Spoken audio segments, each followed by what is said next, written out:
Wife told me to manage my time better while I worked doubles for her designer bags, so I stopped managing her entire life. She called it a tantrum until the bills hit. My wife said I should manage my time better. This came from the same woman I hadn't taken a day off for in months, so I stopped doing anything that benefited her. She called it a tantrum. Then she begged for things to go back to normal. I just worked a double shift at the warehouse because she wanted the designer handbag she'd been obsessing over for weeks. I walked through the door at midnight, exhausted, only to find her waiting up. Not because she missed me, but because she needed to spend 2 hours dissecting every detail of her coworker's promotion while I stood in the kitchen fighting to keep my eyes open. She sat on the couch the entire time, scrolling through her phone, only pausing twice. Once to ask, "Are you even listening?" and once to complain that I'd forgotten to pick up her dry cleaning during my 15-minute lunch break.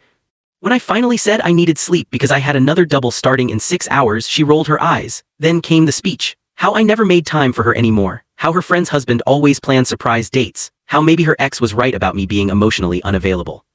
"Maybe if you managed your time better instead of wasting it at work," she said, holding up the handbag I just sacrificed 48 hours of overtime to buy her. She'd never said thank you. That's the part that kills me. I told Marcus about it during our break the next day. I was running on 3 hours of sleep. He looked at me over his coffee, quiet for a moment. "You know what would be interesting," he said, "if you just stopped." "Stopped what?" "Everything. Stop being her therapist, her ATM, her problem solver, her entertainment. Just stop and see how long it takes her to notice you're a person, not a service."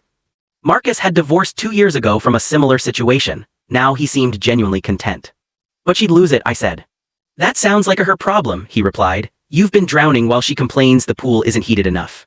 That night I moved my things into the guest bedroom. I canceled the weekend trip I'd been planning as a surprise. I removed my card from her phone's payment methods. I deleted all the reminders I kept for her appointments, her friends' birthdays, her car maintenance. When she got home from brunch with friends, she found me watching a movie I actually wanted to watch. "Why is your stuff in the guest room?" she asked, confused. "I'm giving us some space," I said simply. "Space? What are you talking about?" Her voice rose. "And did you cancel my hair appointment?" I got a notification. "I didn't cancel it, I just removed it from my calendar. It's your appointment." Her face cycled through confusion, then irritation, then anger. "Are you seriously being petty about yesterday? I was just trying to help you improve. You're acting like a child." I turned back to the movie. "Also, my card declined at brunch," she said. "I had to use my own money. What's going on?"